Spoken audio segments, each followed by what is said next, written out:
Disons que moi, quand je suis rentrée en communauté, j'avais manifesté le désir d'aller en mission lointaine. Et immédiatement après ma profession perpétuelle, la supérieure générale me nommait à Dogondochi, ce qui veut dire Grand Rocher en français. Donc, nous étions partis par bateau et nous étions 4. Nous étions 2 qui faisaient l'école, une qui faisait la cuisine et recevait les gens, et moi j'étais au dispensaire.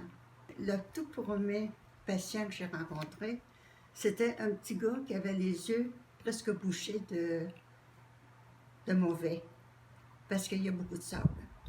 Fait que je lui ai dit, viens à la maison, je vais te soigner. Le lendemain, ben, il y en a 4-5, et après quelques temps, c'était peut-être une centaine qui venaient. Et puis, disons que, comme ben, je ne connaissais pas la langue au début, j'ai pris un Africain pour m'aider, même à soigner les petites plaies que je lui ai montrées. Après ça, nous avons bâti un petit dispensaire. Là, disons que j'avais 2 Africains qui m'aidaient parce que si on passait peut-être de 280 à 300 patients par jour, c'était le normal. Après quelques années, comme moi, je soignais beaucoup de monde, et il y avait le dispensaire public, j'ai demandé d'avoir une voiture et je suis allée en brousse. Je faisais les villages alentour de Douchi, de 7 à 40 km de la maison centrale.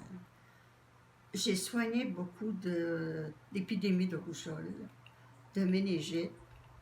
Mais quand je parle de méningite, il me semble que je vois encore la petite fille de 7 à 8 mois qui est arrivée, les yeux tout en envers. Et là, je l'ai soignée. La semaine suivante, quand tu arrives, et tu vois qu'elle a des beaux yeux, ça nous aide à vivre. Le plus vieux des garçons que je l'ai pris était illettré, mais après ça, il savait très bien le français.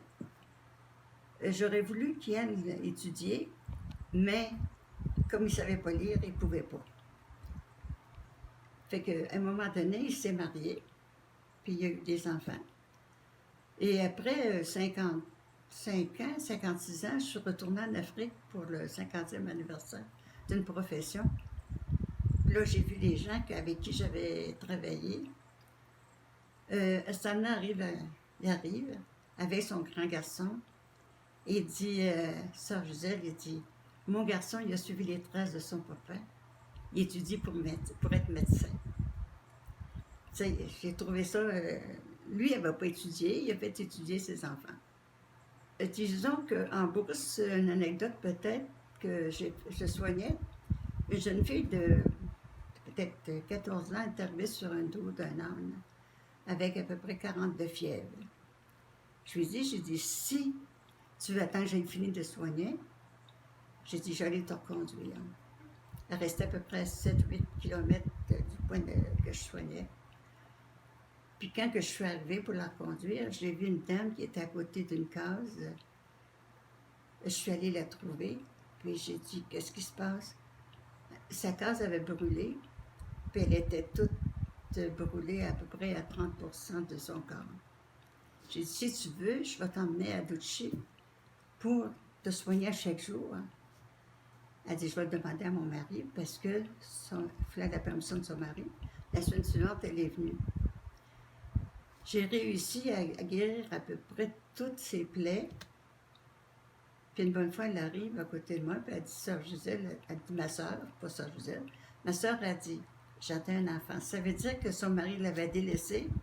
Puis là, quand elle a vu qu'elle ne sentait plus rien, puis elle était presque guérie, elle a eu un enfant.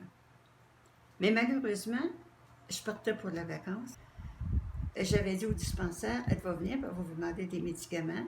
Puis j'ai dit, refusez. Mais ils ne m'ont pas écouté. Puis ils ont donné des médicaments, il restait une petite plaie au bras. Et ça s'est inflammé, puis elle a fini par mourir parce que ça remontait tout. Ça, c'est des choses qui s'est passées et que moi, j'ai beaucoup aimé mon travail. Beaucoup, beaucoup. Parce que ça répondait peut-être à un besoin. Puis le Seigneur était assez bon pour écouter ce que j'avais besoin en moi. Comme toujours, parce que tout ce que j'ai fait, moi j'ai aimé.